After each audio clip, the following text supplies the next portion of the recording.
Hello மக்களே, welcome to courier kitchen. இன்றைக்கி வந்து பார்த்திங்கன்னா 1 இயர்லேருந்து 5 இயர்ஸ் வரைக்கும் இருக்க குழந்தைங்க எல்லாத்துக்குமே கொடுக்கக்கூடிய வெயிட் கெய்னிங் ரெசிபி வீட் பனானா பேன்கேக் எப்படி பண்ணுறதுனா பார்க்க போகிறோம். வாங்க வீடியோக்குள்ளே போய் பார்க்கலாம்.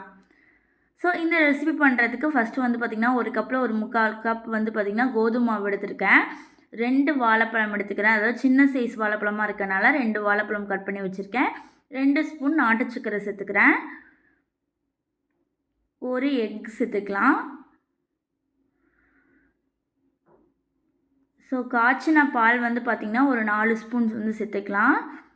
இந்த பால் வந்து பார்த்திங்கன்னா நான் இப்போ காய்ச்சி வச்சுருக்கேன். பட் வந்து இது நல்லா ஆறுனதுக்கப்புறம் நம்ம சேர்த்துக்கலாம். அடுத்து வந்து பார்த்திங்கன்னா இதுக்கெல்லாம் டேஸ்ட் எடுத்து கொடுக்குற மாதிரி லைட்டாக பார்த்திங்கன்னா இந்த மாதிரி ஒரு பிஞ்ச் அளவுக்கு நம்ம சால்ட் சேர்த்துக்கணும். ஸோ இந்த ரெசிபி வந்து பண்ணுறது ரொம்ப ஈஸி. குழந்தைங்களுக்குலாம் பிரேக்ஃபாஸ்ட்டாக கொடுக்கலாம், இல்லை ஸ்நாக்ஸாக கூட கொடுக்கலாம். ரொம்ப டேஸ்டியாக இருக்கும். வெயிட் கெயினுக்கு ரொம்ப யூஸ்ஃபுல்லாக இருக்குங்க. ஸோ ஒரு மிக்ஸி ஜார் எடுத்துக்கலாம். எடுத்துகிட்டு நம்ம கோதுமை மாவு சேர்த்துக்கலாம். அடுத்து வந்து பார்த்திங்கன்னா வாழைப்பழம் சேர்த்துக்கலாம், பனானா.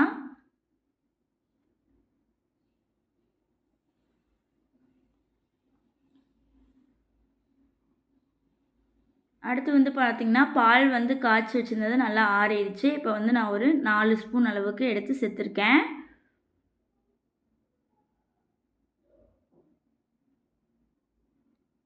முட்டை வந்து பார்த்திங்கன்னா ஒரு முட்டை வந்து உடச்சி சேர்த்துக்கலாம். ஸோ இதில் வந்து பார்த்திங்கன்னா பனானா, எக்கு, கோதுமை மாவு இது எல்லாமே வெயிட் கெயினுக்கு ரொம்ப உதவும். ஸோ இந்த ரெசிபி பண்ணுறது ரொம்ப குயிக்காக பண்ணிடலாங்க. ரொம்ப ஈஸி தான். ஸோ மறக்காமல் நீங்கள் உங்கள் வீட்டில் எதாவது செஞ்சு பாருங்கள். அடுத்து வந்து பார்த்திங்கன்னா நாட்டு சக்கரை 2 ஸ்பூன் எடுத்து வச்சுருக்கேன் பார்த்திங்களா, இதையுமே நம்ம சேர்த்துக்கலாம். நாட்டு சர்க்கரைக்கு பதிலாக நீங்கள் வெல்லம் கூட சேர்த்துக்கலாம். பட் பேபிஸ்க்கு நம்ம கொடுக்கறதுனால நாட்டு சர்க்கரை சேர்த்திங்கன்னா ரொம்ப ஹெல்த்தி கூட. பேபிஸ்னு சொல்கிறேன்னு பார்க்குறீங்களா, அதாவது 1 இயர்லேருந்து 5 இயர்ஸ் வரைக்கும் இருக்க குழந்தைங்களுக்கு தான் சொல்கிறேன். ஏன்னா இதில் மில்க் சேர்க்குறதுனால நம்ம 1 இயர்க்கு முன்னாடி இருக்க குழந்தைங்களுக்கு கொடுக்கக்கூடாது. 1 இயர்க்கு மேலே தான் வந்து நம்ம மில்க்லாம் வந்து கொடுக்க ஆரம்பிப்போம் இல்லைங்களா, அதனால் சொல்கிறேன்.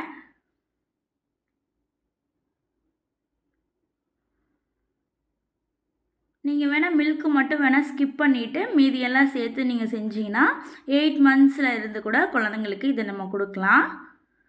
ஸோ இது எல்லாமே நல்லா நம்ம அரைச்சிட்டு நம்ம இதை வந்து நம்ம ஒரு பாத்திரத்தில் சேர்த்துக்கலாம். பார்த்திங்கன்னா அந்த பேன் கேக் அந்த பதத்துக்கு வந்து நமக்கு மாவு வந்து சூப்பராக தயாராகிடுச்சு. அடுத்து வந்து பார்த்திங்கன்னா நம்ம பேன் கேக் அந்த பேன் இருந்தால் பார்க்கலாம். இல்லை அப்படின்னா நம்ம வீட்டில் தோசைக்கல் இருக்கும் பார்த்திங்களா, அதையே வந்து நல்லா ஹீட் பண்ணிவிட்டு நம்ம இந்த மாதிரி குட்டியாக பேன் கேக் மாதிரி ரெடி பண்ணிக்கலாங்க.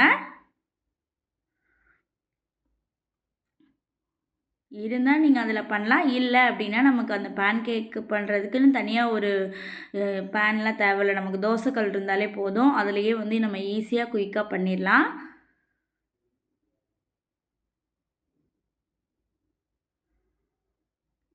அடுத்து வந்து பார்த்திங்கன்னா இன்னொன்று என்ன சேர்க்குறோன்னு பார்த்திங்கன்னா, எண்ணெய் சேர்க்கக்கூடாதுங்க, நெய் தான் ஆட் பண்ணணும் குழந்தைங்களுக்கு.